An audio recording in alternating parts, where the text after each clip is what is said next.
normally DOWASCO prepares for storms, hurricanes, that are predicted and that are expected to affect Dominica.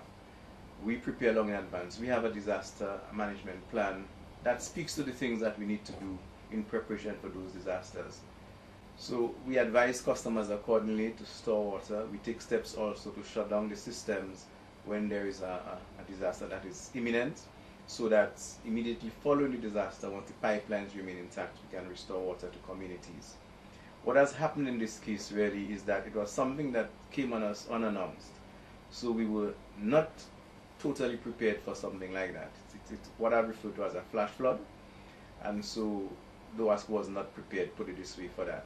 So what we had to do was to move in immediately after, when the water subsided a bit and persons could access the various areas, to assess the damage that was done to DOWASCO's pipelines and to service connections for persons and so forth. What we found out too is that there were a number of pipelines in rocky areas across ravines serving persons, and a lot of those were washed away. Some major supply lines were also broken in the Layu area, in Masak and in Mahu, and those had to be restored, but we had to wait until the river subsided. Secondly, we had to wait and to depend to allow the Public Works Department to do what was necessary, do some excavation along the riverbed and do some mitigation works there before all men could go in as well and restore those lines. We took the opportunity, however, to reorganize some of the pipelines, to shift some, and we'll continue to do so. But we did suffer significant damages in the Benawavin area, in Masak, in Mahu, and of course in Layu. And those are lessons for us, as we went along. We tried not to put our men at risk, too much unnecessary risk, but we recognized too that persons needed water, and so we tried to work expeditiously to restore water to most of the communities. One of the advice we would have for our customers, one of the lessons we have learned from something like that, and I'm sure many persons as well, is that as consumers, all of us, we have to be prepared for those eventualities.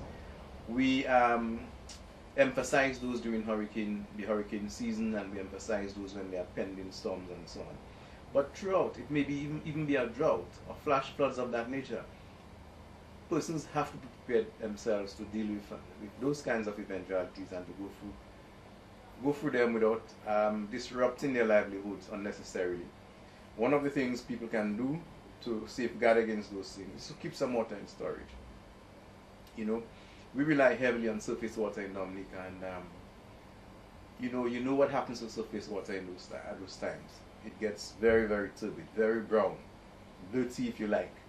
So we advise persons to keep some water in storage. I'm not suggesting to everybody that to go and buy a 600,000 or 1,000 gallon storage tank.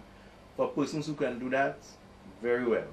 But for persons who can afford a 45 gallon drum, a plastic drum, it is excellent once it's covered, and they take necessary precaution to treat the water after for domestic use. That would certainly help. A few buckets of water would help.